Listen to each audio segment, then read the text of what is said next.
ever wider as the bloc's officials line up to trade spiky comments on the country's decision to quit the union. I will express myself in French because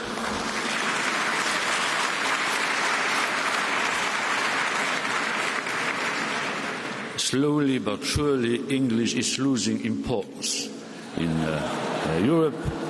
These quips from European officials towards the UK, they keep on coming, and they're not even that underhand anymore. You saw Jean-Claude Juncker talking there about the English language, and he appears to suggest that the UK is leaving the club and taking the English language along with it. But what we're seeing is that this increasing hostility between the UK and the European Union is kind of turning more and more divorce-like, where you sort of agree to be civil in the beginning, but very quickly tempers are frayed and insults start flying across the room. In fact, the Belgian Prime Minister described it rather well. We are splitting like a divorce.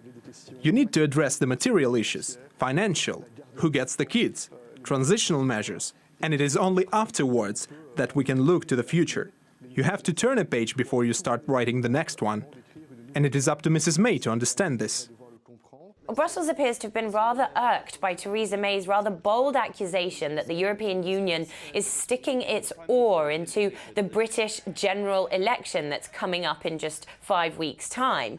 The UK's Brexit Secretary, David Davis, he's been the latest to weigh in from the British side. Clearly what was happening was the Commission was trying to bully the British people, and the British people will not be bullied. One of the most colourful reactions to come from Europe in response to Theresa May's claims of EU meddling has come from the European Commission's spokesperson, Margaritis Skinhas. And he said that the EU is simply too busy to bother interfering with the British general election. He said that the issue of Brexit is, in fact, a very small item on the overall agenda of the European Commission. It has plenty of other things to do, and that the 30 minutes per week that the EU Commission can devote to Brexit is well and truly up for this week. Well, there is one man calling for calm amidst all this insult flinging, and that is the President of the European Council, Donald Tusk. He's been trying to cool tempers. He's trying to act as the voice of reason, calling for calm, suggesting that if both sides aren't careful, it could be impossible to get around the negotiating table and that it could all end in tears. Polly Boyko reporting there. And the signs already seem to suggest that this could be one messy divorce. Handshake. Handshake.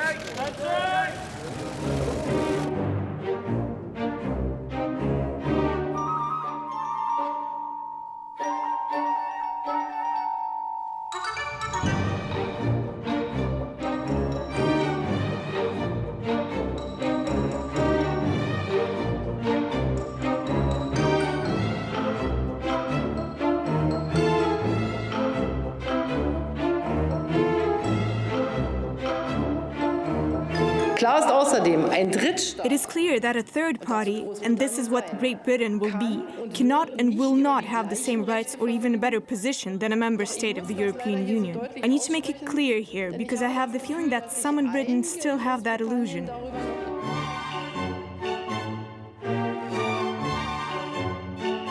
"27 other European countries are lining up to oppose us.